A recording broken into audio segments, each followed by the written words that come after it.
Caríssimos, raríssimos, eu acho que nós estamos ao vivo. Esta é mais uma live, como se estivessem faltando lives no mundo, né? Como se realmente essa live tivesse alguma diferença maior no frigir dos ovos, né? Estamos todos assistindo lives o tempo todo. Se realmente lives tivessem a mínima chance de salvar o mundo, a gente já estava praticamente na Bélgica. Mas vamos lá, essa live aqui é para compartilhar uma ideia que eu vi hoje, que eu compartilhei inclusive no Radinho de Pilha, que é aquele meu podcast diário, que é a noção de vieses cognitivos.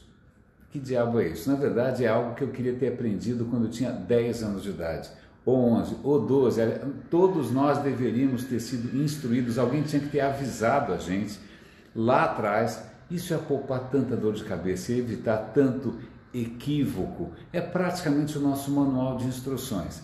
A questão, na verdade, é a seguinte: vieses cognitivos são aquelas distorções, aquelas pequenas, aqueles pequenos erros na maneira como a gente percebe as coisas, como a gente apreende as coisas, como a gente vê as coisas.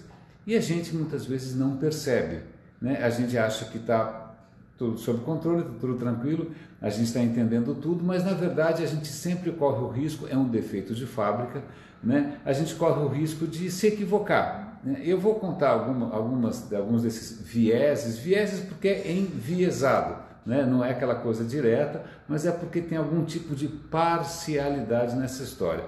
Mas uma anedota clássica aqui é: se você tiver uma audiência gigante, uma plateia gigante, se você perguntar para todo mundo, as pessoas dirigem mal? Sim, nossa, todo mundo em São Paulo dirige muito mal. E você dirige bem? Ah, eu dirijo acima da média.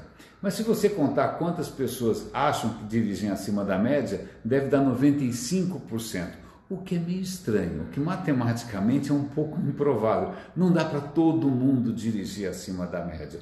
Tem uma série de outros vieses cognitivos também. Se você tem uma turma, você provavelmente acha que cada pessoa da sua turma é única, ela é completamente diferente de todas as outras, ela tem infinitos atributos que são realmente singulares. Agora, a outra turma ali é tudo igual, é tudo sem graça, né? Eles não têm outro viés cognitivo. Um outro viés cognitivo interessante aqui, e que aí eu acho que são dois que acho que vale a pena compartilhar. Um deles, em inglês, chama sunken cost fallacy, a falácia do custo irrecuperável, a falácia do custo afundado, tanto faz. A questão é a seguinte: a gente se apega ao tempo que a gente já passou, ao quanto a gente já investiu em uma certa coisa, e mesmo que isso não faça mais sentido nenhum, a gente continua apegado. Então vamos imaginar que por acaso você está num emprego horroroso há 15 anos, e aí de repente aparece uma outra oportunidade muito mais legal, você fala: puxa, mas eu já estou há 15 anos aqui.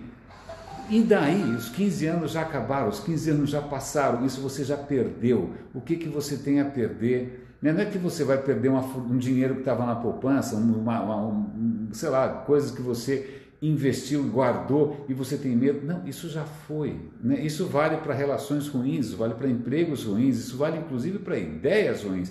E aí que a gente chega num ponto interessante, nesse mundo super polarizado em que a gente vive, polarizado não só porque a gente gosta de polarização, mas porque as plataformas, os Facebooks da vida acabaram alavancando, incentivando isso. O que acontece é que cada vez mais a gente tem mais dificuldade de aceitar ideias novas. Muitas vezes é uma ideia que, se você parasse para pensar, você poderia eventualmente pensar de outra maneira. Mas aí o que você vai pensar? Sunken cost, custo afundado. Você fala: não, mas cara, eu estou pensando assim a vida inteira. Eu estou trabalhando assim a vida inteira. Cara, vai dar muito trabalho. Na verdade, dá trabalho. Dá trabalho porque quando você vai criar uma nova certeza, você passa por um parto, né? Porque você tem que pesquisar, você tem que ponderar, você tem tanta incerteza. Com o tempo você vai consolidando ali, você vai investindo, você vai consolidando uma certeza e, cara, a última coisa que você quer é jogar isso fora e começar do zero. Então o que acontece? A gente acaba se apegando a ideias que a gente construiu com tanto carinho, mesmo que elas estejam erradas. Outro viés importantíssimo, que esse sim é um dos riscos maiores, e que você provavelmente está vacinado contra isso, senão você não estaria me assistindo aqui, que é o viés de confirmação. A gente tende a acreditar mais, ou a procurar mais, ou a receber melhor tudo aquilo que confirma o que você já acreditava. Qualquer coisa que tenha cheiro de que vai colocar em xeque o que você acreditava, você descarta, você dá dislike, você não segue, você não vê.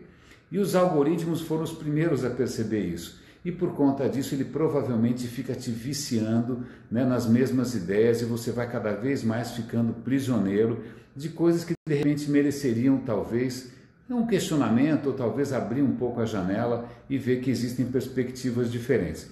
Eu vou dar o link, caso vocês não consigam acessar o link aqui, vão lá na Wikipedia e procure por vieses cognitivos. Alguns são divertidíssimos. Por favor, ensine, mostrem isso para os seus filhos, compartilhem com muita gente, porque a gente nasceu sem manual de instruções e a gente acaba demorando um tempo excessivo, à custa de muitas cabeçadas, até aprender o quanto a gente merece aí melhorias. Caríssimos, raríssimos, cuidem-se, um excelente fim de semana para vocês, e até a próxima abertura aqui de uma live improvisada no Roda e Avisa. Valeu!